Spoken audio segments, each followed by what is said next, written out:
Мен Бірлік ауыл тұрғыны осы айда жасаймын мұны. Бау барады, әдемі жақсы екі гектардай бау барады, жақсы өріктер, алмалар, слива дегендер бар, жақсы еді. Бәрі сап тұрған еді. Хакимияттан яқып бұны учаскеге бөліп, 10 сотыққа өлшеп, қазы қақып кеткен. Bir күн кесек, ағашты бәріні кесіп, отындарынан шарт тастап, мына жақта да бау барады, ұлақты да кесіп тастаған екен.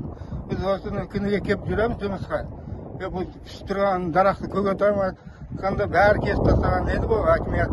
Ойламайды учаске деп сатуға деп.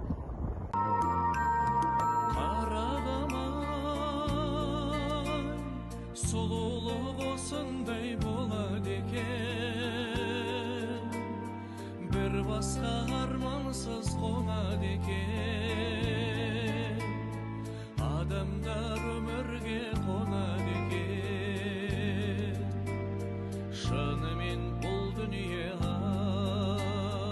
ай шолады екен. Қарағым